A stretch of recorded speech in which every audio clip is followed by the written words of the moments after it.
Olá, bom dia. Começamos agora mais um Secov Debate. Hoje o Secov Debate é especial, nós estamos encerrando o ano e eu vou estar aqui com o presidente do Secov, Flávio Amari, que a partir do dia 1º vai ser secretário do Estado de São Paulo, secretário da Habitação. Flávio, bom dia. Bom dia, Denise. Bom dia a todos que estão acompanhando a gente aqui na internet. Bom, então muitas sugestões que nós discutimos aqui no nosso programa durante aí várias semanas agora.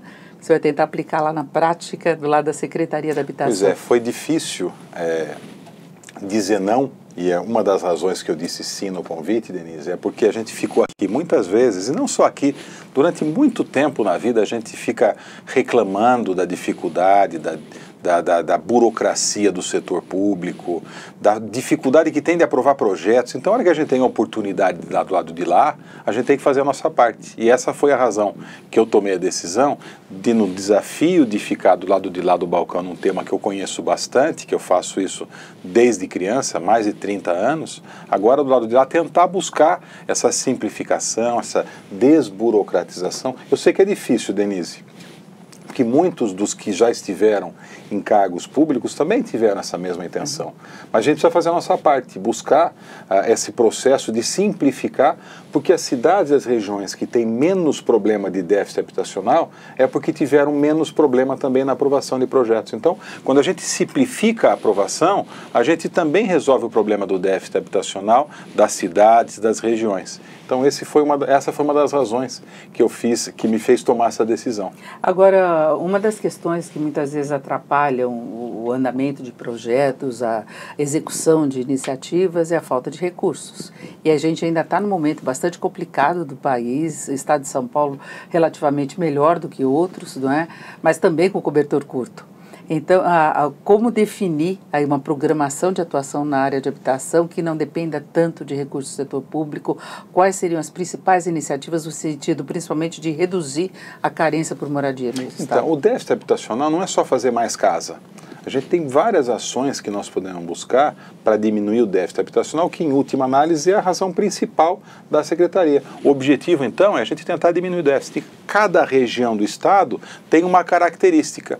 O déficit, como eu disse, não é só a falta de casa. A gente tem 4 itens que compõem o déficit habitacional. Primeiro, você tem aquela coabitação, quando duas famílias vivem na mesma casa. Depois tem o ônus excessivo de aluguel, quando as famílias gastam mais de 30% da sua renda para pagar o aluguel, principalmente de 0 a 3 salários mínimos. Depois tem o adensamento excessivo, que quando você tem mais de 3 pessoas no mesmo cômodo. E por último, as habitações precárias. Essas sim exigem um investimento maior do Estado, uma participação maior de recursos públicos. Se a gente pegar o maior componente, que é o ônus excessivo do aluguel, quando as pessoas, como eu disse, consomem mais de 30% da sua renda para pagamento do aluguel, a gente pode buscar aumentar a oferta de imóveis, que nós já discutimos aqui muitas vezes também, da locação.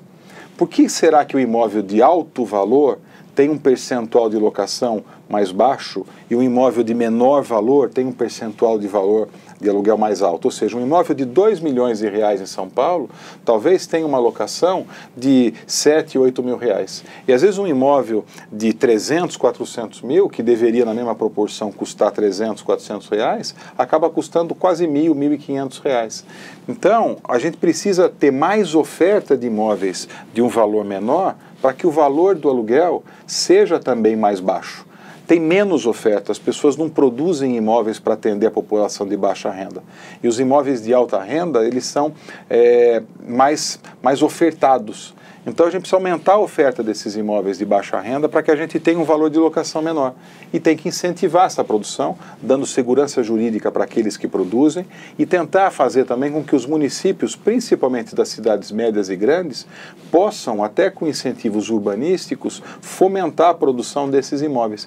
Agora, esses imóveis seriam da iniciativa privada, seriam do governo? Como é que seria a questão de custeio e depois de administração? Eu entendo que a gente pode, muito embora isso seja seja uma ação municipal, pode ter um fomento do Estado, ou seja, o Estado pode incentivar os municípios até dando a receita pronta. Pode dar uma legislação sugerida para que o município avalie e aprove a legislação, dando incentivos urbanísticos, e eu não estou falando para cidades pequenas, mas eu estou falando para cidades médias e grandes do Estado, onde tem maior esse problema, que esses investimentos privados aumentem a oferta de imóveis para locação, para atender essa população de mais baixa renda. Se a gente aumenta bastante a oferta desses imóveis, a tendência é ter um preço menor e diminui também nessa composição do déficit habitacional esse item que é o ônus excessivo do aluguel. Então é uma política conjunta do Estado e dos municípios. Isso vale para a regularização fundiária, em convênios para a gente dar título para as pessoas e regularizar a urbanização de núcleos irregulares. Dá para a gente buscar várias formas de incentivar os municípios a fazerem, até com orientação do Estado, algumas ações, alguns processos para aumentar a oferta com investimento privado, eventualmente até algumas PPPs em algumas áreas que o município também possa fazer usando a expertise do Estado, e a simplificação do processo de aprovação e de licenciamento de projetos habitacionais, sempre pensando da população da baixa renda, porque é aí que está a maior composição do déficit e é aí que o Estado tem que pensar um pouco mais e colocar mais atenção. Agora, as soluções também são diferenciadas dependendo da região, do tamanho da cidade. São Paulo tem um padrão de moradia diferente de cidades menores do interior. Por exemplo, São Paulo pode ser uma solução um prédio. Né? No interior as pessoas costumam não gostar, então teria mais aquela condição de loteamento e de outro tipo de moradia. Então tem de ter alguma diferenciação, mas há uma preocupação também, nós chegamos a discutir isso em algumas ocasiões aqui no Secov Debate, das regras diferentes aplicadas nas várias cidades, e muitas vezes isso acaba dificultando também uma proposta mais generalizada, né? É porque o regramento é do município, o município que diz algumas coisas. A gente pode incentivar, fomentar, sugerir, até colaborar com o mapeamento do Estado, porque muitas vezes os prefeitos imaginam que a secretaria tem que ir lá para fazer 100 casas, 200 casas, um projeto da CDHU ou outra ação, e muitas vezes o problema daquele município está concentrado em imóveis irregulares. Então a gente pode buscar naquele município específico, o problema dele não é a falta de casa, é talvez aumentar a oferta de imóveis regulares. Se a gente tem imóvel regular, ele também vai pagar o IPTU para a cidade, vai pagar o ITBI, vai pagar o ITCMD, vai pagar o registro dos imóveis, ou seja, a gente fomenta também até a produção de impostos que gera recursos até para fazer essa urbanização desses núcleos irregulares. Então a ideia é ter um cardápio do Estado mapeando quais são os problemas com critério técnico objetivo de cada região. Que muitas vezes muitas vezes não, é muito comum que o problema de uma região não seja aquele problema da... Cada uma tem a sua característica.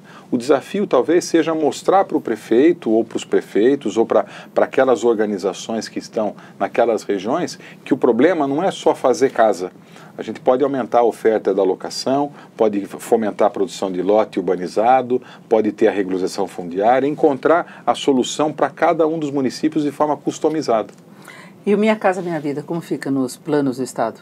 Então, o Estado tem a Casa Paulista, que foi uma ação de complemento dos valores do Programa Nacional do Minha Casa Minha Vida. É um programa estadual em que complementa esse subsídio, essa forma da aquisição do imóvel, e tem uma relação direta, sim, com o Programa Nacional. Ainda está confuso, ainda não está muito claro como que o governo federal vai reagir com o programa Minha Casa Minha Vida, principalmente na faixa 1, que é a faixa dos imóveis mais baixos. Então, tem uma relação direta com a ação do próprio governo federal.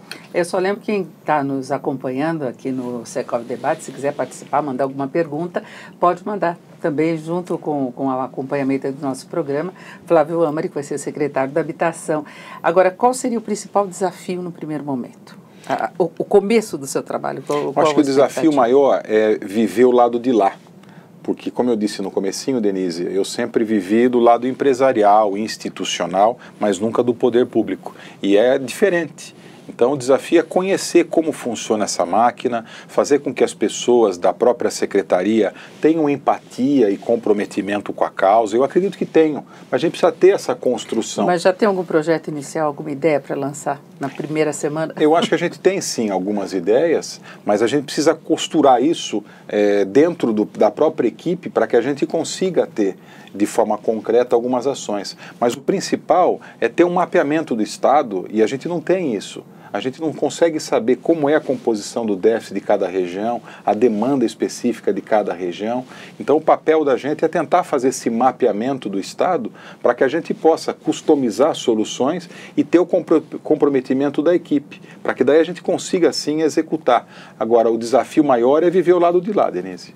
E como lidar com os movimentos sociais, que é uma coisa muito séria, principalmente na capital de São Paulo, a gente tem muitas invasões, né, que acabaram, inclusive, em alguns casos, levando o governo a ceder, né, as pessoas acamparam, ocuparam prédios, e existe isso já, muitos prédios ocupados. Como lidar com isso? Acho que tem que ter diálogo, e eu já fiz isso. Eu me antecipei até, e já fiz uma reunião com os movimentos sociais, não só da cidade de São Paulo, mas como o âmbito é estadual. Eu chamei uma reunião, e acho que o melhor caminho para a gente buscar entendimento, até porque os objetivos da maior parte deles é um objetivo parecido com a própria secretaria, ou seja, é buscar atender a população de mais baixa renda da moradia, ou seja, a solução habitacional. Então o objetivo é igual, mas no diálogo a gente pode construir caminhos em que não passem pelo desrespeito às leis, às regras, que a gente não precisa ter baderna.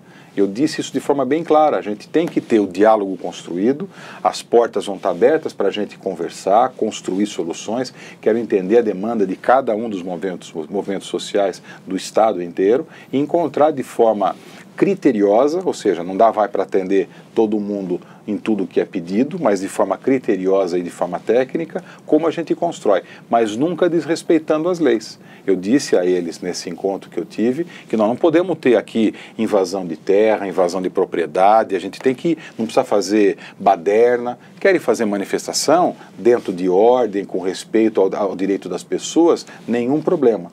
Mas não vamos precisar fazer manifestação para falar com o secretário, porque eu já disse a eles, aliás, eu me antecipei, eu já convidei para uma conversa, porque é importante esse diálogo e respeitando as pessoas e eles também respeitando a gente. Ou seja, nós somos pessoas que têm um objetivo parecido, queremos ajudar as pessoas mais simples dentro do Estado a ter a moradia. Agora, nós não podemos atropelar a lei, atropelar a regra e não existe recurso para atender todo mundo. Então tem que ter um critério técnico objetivo para que a gente possa ter essa solução encaminhada.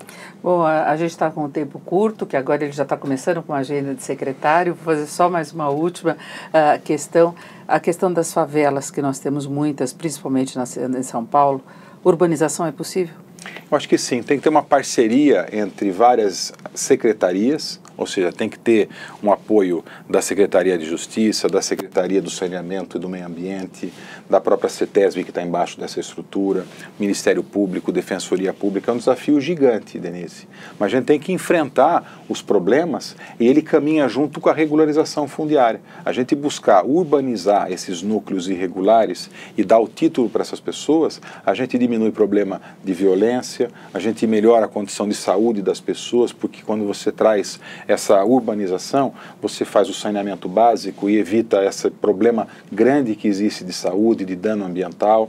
Tem também até o ganho da educação, porque uma família que tem uma casa estruturada e tem um espaçozinho para a criança ter a escrivaninha para estudar, ela tem condição também de melhorar a educação. Então, essa é uma ação que tem que ser feita com várias secretarias para que a gente consiga. Eu não acho que a gente consegue resolver todos os problemas, mas o meu objetivo vai ser buscar, dentro dos limites até orçamentários, mas com muita dedicação, construir dentro de todos esses entes que participam do processo, com convencimento, com consenso, para que a gente consiga diminuir ao máximo esses problemas que a gente tem hoje ainda. E limitando, sim, novas invasões, não aceitando as badernas, a gente tem que ter o limite para isso. Mas usando a legislação que já existe federal da regularização fundiária, que nós, o Secov, até ajudamos a fazer, a 13465, acho que nós já debatemos aqui num dos programas que nós fizemos, buscar com essa legislação federal, em parceria com os municípios, com a expertise jurídica e técnica que o Estado tem, buscar com a urbanização desses núcleos irregulares e também dar o título para essas famílias, porque quando a família tem um título de propriedade, ele respeita também o direito de propriedade. Ele tem acesso ao crédito, ele tem a garantia de que aquele patrimônio vai passar para os seus filhos, para os herdeiros. Então, é muito mais do que um papel de um título. O conjunto dessas ações traz cidadania para as pessoas. Então, o meu papel vai ser fomentar ao máximo, com dedicação total e integral, no ritmo do governador João Dória, obedecendo o programa de governo dele, que consta, sim, esses itens, buscar, com essa ação coordenada, diminuir ao máximo o problema do déficit habitacional no país. Bom, nós vamos fechando. Esse foi um Secov Debate mais curto. Nós contamos aí com a transição, Flávio Amari, que vai deixar licenciado, né, da presidência do Secov. Eu pedi um afastamento provisório. E a partir do dia 1º, secretário da Habitação do Estado de São Paulo, uma boa sorte nesse novo desafio. Obrigado, Denise, e obrigado a todos que acompanharam a gente. Obrigada a vocês que nos acompanharam. Tenham todos um ótimo dia. Eu já aproveito para desejar também um Feliz Natal e um excelente começo de 2019. Tomara que seja um grande ano para todos.